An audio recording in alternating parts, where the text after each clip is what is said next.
कौमी एहतसाब ब्यूरो नैब ने 190 मिलियन पाउंड केस में इमरान खान और उनकी अहलिया समेत दीगर के खिलाफ रेफरेंस दायर कर दिया। नैब ने इस्लामाबाद की एहतसाब अदालत में चेयरमैन पीटीआई के खिलाफ 190 मिलियन पाउंड स्कैंडल में रेफरेंस दायर किया, जिसमें दीगर मुल्जिमान को भी नामजद किया गया है।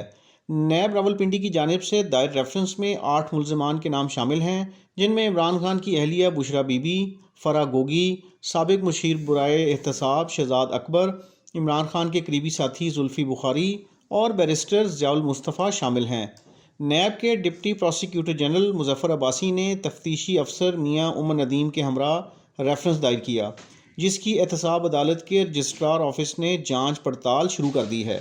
वाज़ेह रहे कि अडयाला जेल में कैद चेयरमैन पीटीआई इमरान खान को नैब ने इस केस में भी गिरफ्तार कर रखा है और वफाकी काबीना ने साइफर समेत दीगर करप्शन केसेस के जेल ट्रायल की मंजूरी दे दी है।